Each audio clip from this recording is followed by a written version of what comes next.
ये वीडियो हमारे चैनल पर पोस्ट की जाने वाली बाकी वीडियो से थोड़ी अलग है। अक्सर हम भूत प्रेत आत्माओं की बात करते रहते हैं, बट आज हम इन सबसे भी डरावनी चीज के बारे में बात करेंगे और वो है सीरियल किलिंग, कैनिबलिज्म। पिछले कुछ वक्त से हम अपने चैनल के लिए मिस्ट्री डॉक्यू स्टोरी वीडियोस की रिसर्च कर रहे थे। तब हमें एक काफी दिल दहला देने वाली स्टोरी का पता चला। जी नहीं, हम निठारी कांड को रिविजिट नहीं कर रहे हैं, बल्कि हम इंडिया के सबसे पहले कैनिबलिज्म के केस को रिविजिट करेंगे, जिसे नाम मिला था rarest of the rare case. अगर आपको कुछ फनी लाइट हार्टेड कंटेंट देखना है तो आप ये वीडियो अभी स्किप कर सकते हैं, क्योंकि इस वीडियो में कुछ ऐसी अननर्विंग चीजें हैं जो आपको बहुत बेचैन कर सकती है। If you can stomach this, तो ही इस वीडियो को एंड तक देखिए, वरना इस वीडियो से दूर ही रहिए।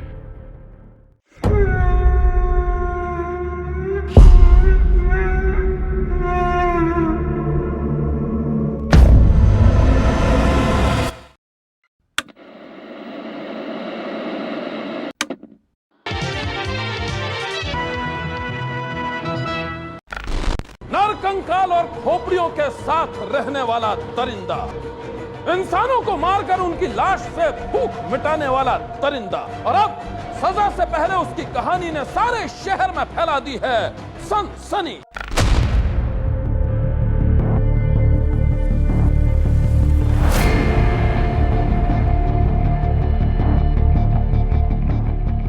एक आदमी पिछले कुछ घंटों से अपना फोन नहीं उठा रहा था। यहाँ उसके घर वाले उसके नंबर पर कंटिन्यूअसली कॉल कर रहे थे, क्योंकि लगभग एक दिन से वो आदमी अपने घर नहीं लौटा था। फिर घर वाले थक हार कर खुद को ये दिलासा देते हैं कि कई बार वो शख्स काम के सिलसिले में आउट ऑफ स्टेशन चले जाते हैं और जल्दबाजी में बता नहीं पाते। कोई बात नहीं, कल लौट आएंगे।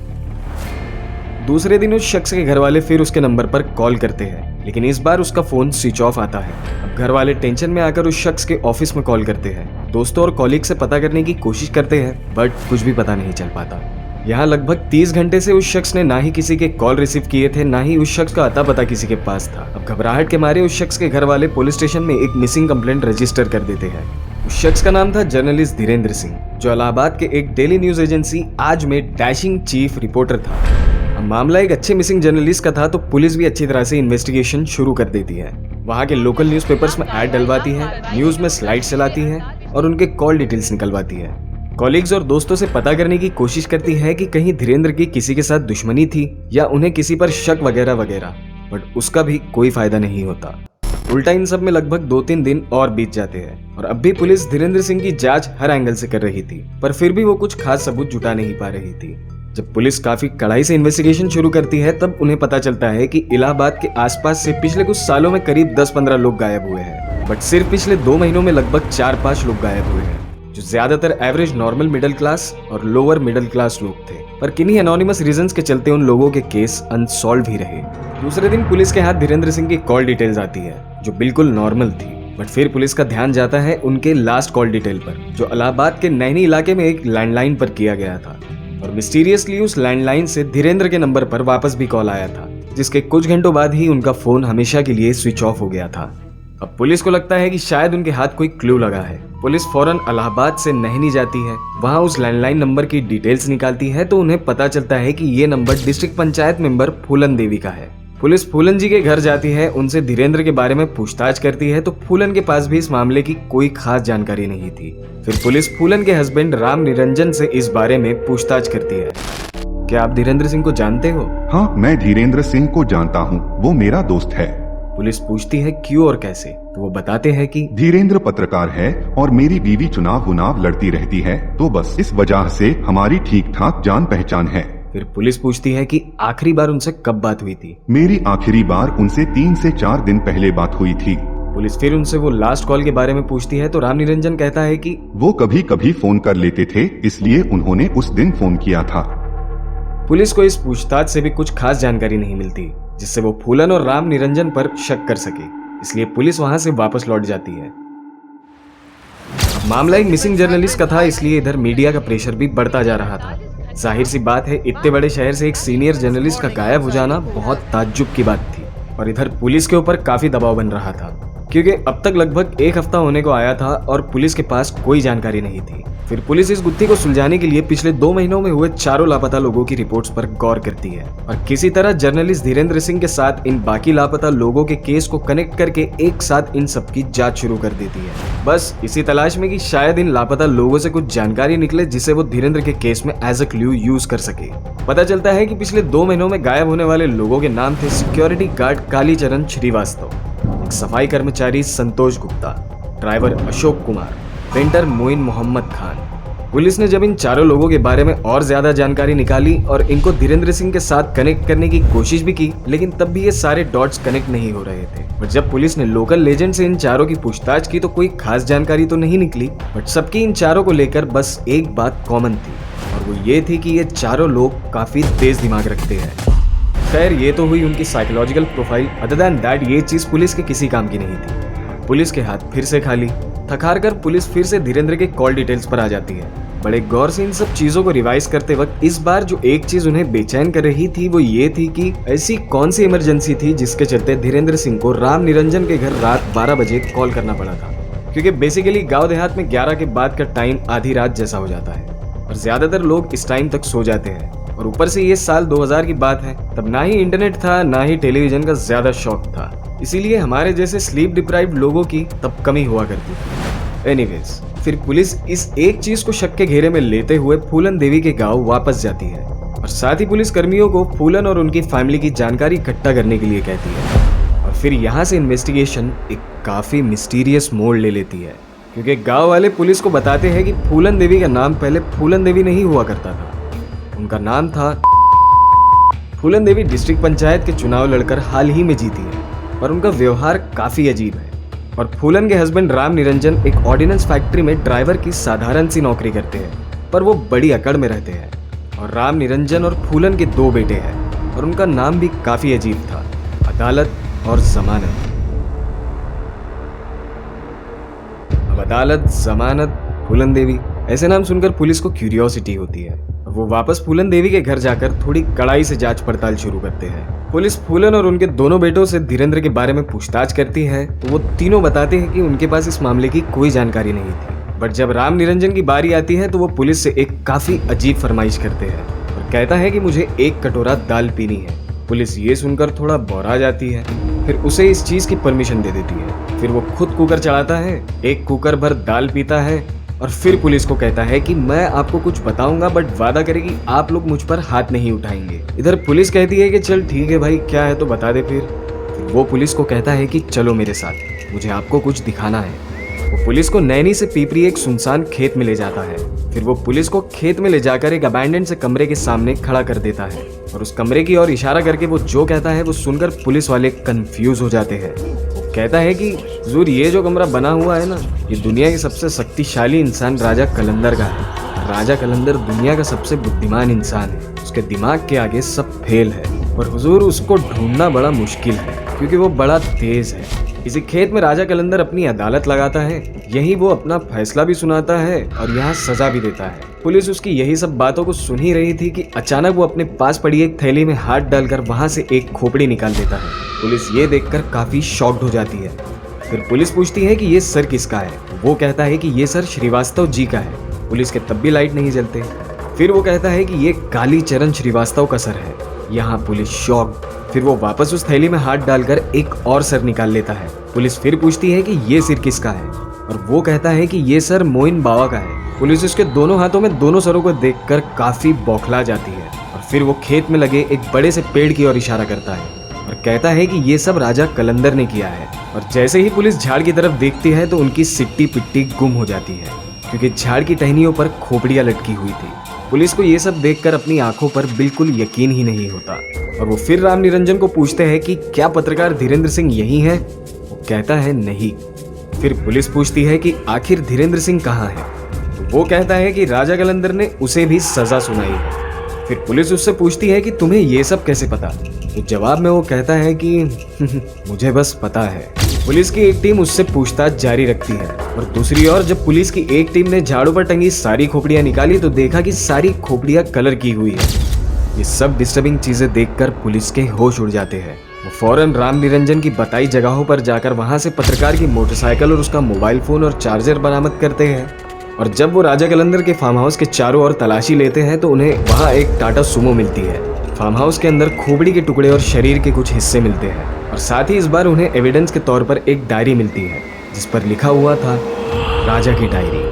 पुलिस को लगभग राजा कलंदर की आधी चीजें तो मिल गई थी, पर अब भी धीरेन्द्र सिंह की उनके पास कोई खबर नहीं थी। बट अब पुलिस के सामने एक मिसिंग जर्नलिस्ट के केस से भी बड़ी चुनौती ये थी कि आखिर ये राजा कलंदर कहाँ है, और दूसरी बात अकेले राम निरंजन को ये सब कैसे पता है। कहीं वो भी राजा कलंदर के साथ इन सब किलिंग्स में शामिल तो नहीं है। अब पुलिस को राम निरंजन पर शक होता है। थोड़ी कड़ाई से धीरेन्द्र सिंह की बॉडी के हवाले से पूछताछ करने पर वो पुलिस को पीपरी से मध्य प्रदेश के रेवा गांव के बानसागर तालाब के पास ले जाता है, जहां उन्हें पत्रकार धीरेन्द्र सिंह की डिसमेंटल्ड बॉडी मिल जाती है। और फिर पुलिस पूछती है कि इसके बाकी पुर्जे कहाँ हैं, तो वो कहता है कि राजा कलंदर ने उन्हें रास्ते में कहीं फेंक दिया होगा। अब जब पुलिस को धीरेन्द्र की लाश मिल जाती है तो उन्हें यह कंफर्म हो जाता है कि धीरेन्द्र सिंह की काफी बुरी तरह से हत्या कर दी गई है और किसी तरह राम निरंजन ने जो भी जानकारी दी है वो बिल्कुल सच है। बट पुलिस को यह बिल्कुल नहीं पता था कि मरने वाले सिर्फ 4 लोग नहीं थे। उस डायरी में राजा कलंदर के हाथों मारे गए सारे विक्टिम्स के नाम और उनकी कास्ट के नाम लिखे हुए थे। डायरी में टोटल 14 नाम लिखे हुए थे और हर नाम के आगे क्रॉस मार्क था। डायरी के मुताबिक राजा कलंदर ने सारे 14 लोगों को यहीं बुलाकर इसी तरह मौत के घाट उतारा था। बट धीरेन्द्र को मारने की वजह कुछ अलग थी और डायरी से भी साफ नहीं हो पा रहा था कि आखिर राजा कलंदर का इन सब लोगों को मारने के पीछे का मकसद क्या था। और अब भी सबसे बड़ा सवाल ये था कि आखिर राजा कलंदर कहाँ छुपा है, और इस चीज का जवाब उन्हें बस एक इंसान दे सकता था और वो इंसान था राम निरंजन। इन्हीं सब चीजों के चलते पुलिस राम निरंजन को थाने ले जाकर पूछताछ करती है और उसी दौरान उसे पूछती है कि आखिर ये राजा कलंदर है कौन और वो इस वक्त कहाँ है। पहले तो वो पुलिस को इधर उधर घुमाता है, यही बेसिक क्राइम पेट्रोल और सीआईडी वाले सीन जैसा, लेकिन पुलिस पर पहले से काफी प्रेशर था। ऊपर से अब ये राजा कलंदर, उसकी डायरी और ये डिसमेंटल डेड बॉडीज की भयंकर मिस्ट्री ढूंढने निकले थे मिसिंग जर्नलिस्ट को। यहाँ तो 14 लोगों की सीरियल किलिंग की मिस्ट्री सामने आ गई। ऑब्वियसली पुलिस काफी एग्जॉस्ट हो गई थी। अब पुलिस राम निरंजन को थोड़ा सा ग्रिल करती है तो फिर वो धीरे धीरे सब बताना शुरू करता है। राम निरंजन बचपन से ही बिल्कुल एवरेज सा बच्चा था, ना ही पढ़ाई लिखाई में ज्यादा तेज, ना ही खेल कूद में। ऊपर से हम इंडियंस हैं, किसी शर्मा जी के बच्चे का एग्जाम्पल दिए बगैर हम अपने बच्चों को सुधारने की कोशिश से बाज कहाँ आ सकते हैं। यही चीज राम निरंजन के साथ भी हुई। जब भी गांव का कोई लड़का पढ़ाई या खेल कूद में अच्छा करता तब इसके घर वाले इसे टोकते। गांव के किसी लड़के को अच्छी नौकरी लगती तब भी घर वाले इसे टोकते या ठोकते। अब एवरेज सा बच्चा था तो जाहिर सी बात है कि डांट और मार भी बड़ी खाई होगी।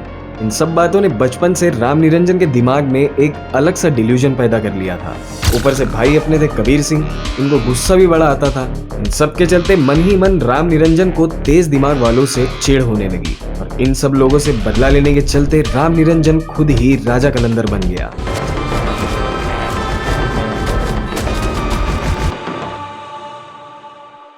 न्यूज़ 18 की रिपोर्ट के मुताबिक एक बार अपने साथ ऑर्डिनेंस फैक्ट्री में काम करने वाले कॉलीग से इसका झगड़ा हो गया और बात इतनी बढ़ गई कि इसने उस साथी का गुस्से में आकर कत्ल कर दिया।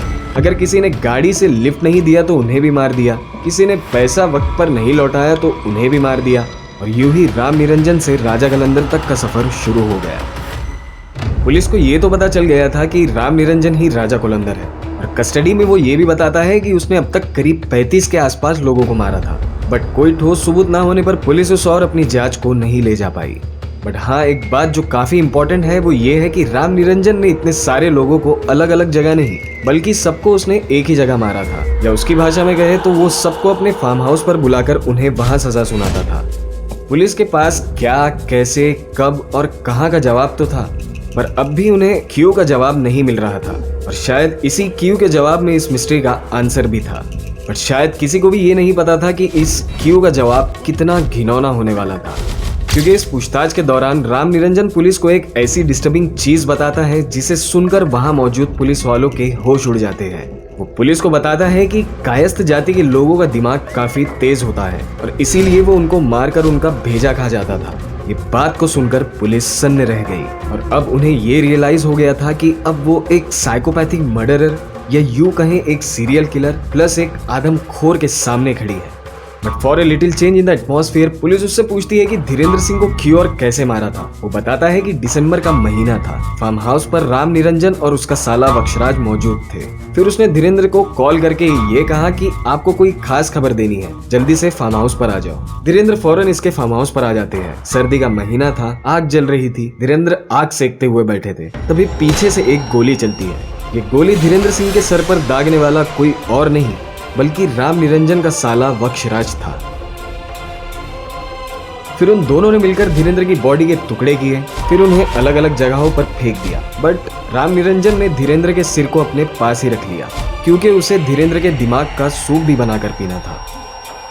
पुलिस को ये तो समझ गया था कि धीरेन्द्र सिंह को राम निरंजन ने मारा है, बट क्यों मारा वो अब भी पुलिस को क्लियर नहीं हो रहा था। और तो और डायरी के मुताबिक इसने सारे 14 लोगों को यहीं बुलाकर इसी तरह मौत के घाट उतारा था। बट धीरेन्द्र को मारने की वजह कुछ अलग लग रही थी और वो ये थी कि धीरेन्द्र सिंह एक रिपोर्टर था।